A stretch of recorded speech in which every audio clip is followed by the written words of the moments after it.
तो अब हम पढ़ेंगे बेटा फ्रेंच रेवोल्यूशन। तो फ्रेंच रेवोल्यूशन हिस्ट्री में बहुत इम्पोर्टेंट है। ये आगे इसके बारे में जो हम डिटेल में पढ़ेंगे वो 9th क्लास में पढ़ेंगे, लेकिन आपको बताया जा रहा है 7th क्लास में कि फ्रेंच रेवोल्यूशन का डेमोक्रेसी को स्टैब्लिश करने में पूरे वर्ल्ड में बहुत इम्पोर्टेंट रोल है। तो पढ़ते हैं हम। The French revolution is very important event in history of making and also in the journey of democracy। French revolution बहुत महत्वपूर्ण स्थान रखता है हिस्ट्री में, किसे बनाने में? डेमोक्रेसी की जर्नी को बनाने में, इनकी डेमोक्रेसी को स्टैब्लिश करने में। The French society at time was divided into 3 state. उस समय जो फ्रांस की कंडीशन थी, जो वहाँ की सोसाइटी थी, वो 3 पार्ट्स में यानी कि 3 तरीके से डिवाइड थी। जैसे हमारे यहाँ पे कास्ट सिस्टम था, वैसे ही फ्रेंच में एक अलग तरीके से सिस्टम था। While the priestly class and the nobility formed the first and the second estate respectively। यानी कि वहाँ की जो पहली और सेकंड क्लास थी उसमें वो लोग आते थे जो क्या थे, या तो चर्च से संबंधित लोग थे, यानी कि चर्च यानी कि पादरी जो होते थे, जिसे हम अपनी भाषा में पुजारी कह सकते हैं। और दूसरी स्टेट में आते थे नॉबिलिटी मतलब राजा और उससे संबंधित लोग, नोबिलिटी यानी कि राजतंत्र से संबंधित, यानी कि ये दोनों लोग फर्स्ट में और सेकंड स्टेट में आते थे। The majority of the population belong to the third state. लेकिन जो थर्ड स्टेट थी, पॉपुलेशन जो थी मोस्टली वो थर्ड स्टेट में थी, यानी कि आम लोग, जिसमें थे जॉब करने वाले थे, लॉयर थे, शॉपकीपर थे, लैंडलॉर्ड, एग्रीकल्चर से संबंधित लोग थे, उनकी पॉपुलेशन ज्यादा थी। They were the common people, उनको आम लोग कहते थे।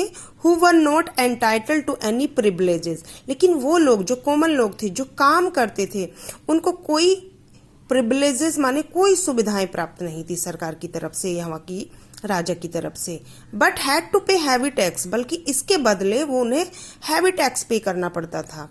On the other hand, दूसरी तरफ the first 2 states enjoy all the privileges and were also exempt from paying any tax। लेकिन दूसरी तरफ जो था, जो दूसरे 2 स्टेट थे, उन लोगों को बहुत सारी सुख सुविधाएं प्राप्त थी और उन्हें कोई टैक्स भी पे नहीं करना पड़ता था। तो बहुत क्रिटिकल सिचुएशन थी फ्रांस की। दस इस प्रकार when the French revolution broke out in 1789 is very important year in the history. इसमें क्या था, फ्रेंच में क्रांति हो गई, यानी कि बहुत ज्यादा टैक्सेस बढ़ा दिए गए राजा की तरफ से, तो वहां के लोगों ने क्रांति कर दी।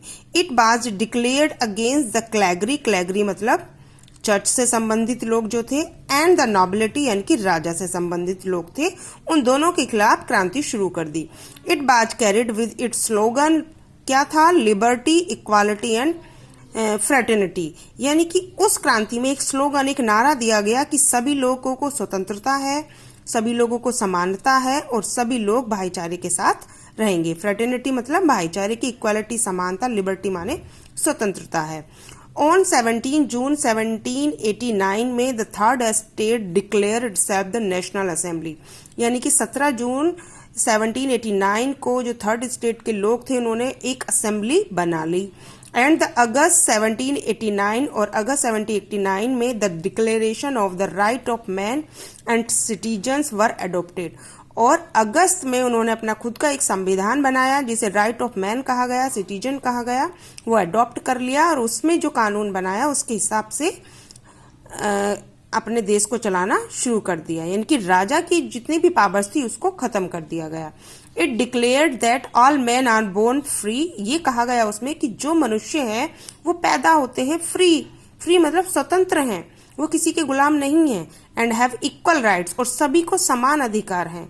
फाइनली लास्ट में इन 1791 में फ्रेंच कॉन्स्टिट्यूशन वाज फ्रेम्ड, और फाइनली 1791 में फ्रांस का एक और संविधान बनकर तैयार हुआ, जिसमें सभी को समान अधिकार दिए गए।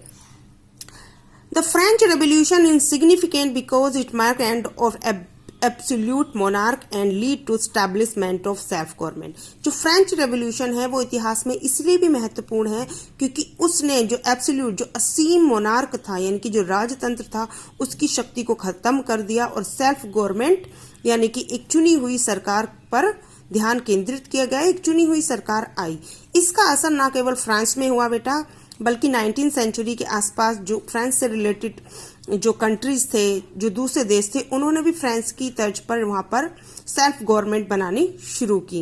यानी कि इसका असर, फ्रेंच रेवोल्यूशन का असर दुनिया के अलग अलग भागों में, अलग अलग देशों में हुआ।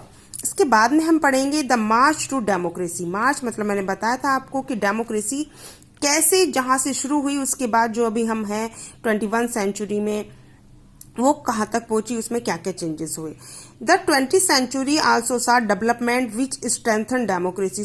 20वीं शताब्दी में हमने देखा कि डेमोक्रेसी बहुत स्ट्रांग होगी, यानी कि जो पहली वाली डेमोक्रेसी थी उससे बहुत ज़्यादा चेंजेस आए, बहुत ज़्यादा और अधिकार आम लोगों को मिलने लगे। Women demanded the right to vote. देखिए ये जो फ्रेंच रेवोल्यूशन हुआ था, इसमें भी कुछ पर्टिकुलर लोगों को ही वोट देने का अधिकार दिया गया था, लेकिन जब 20वीं शताब्दी आई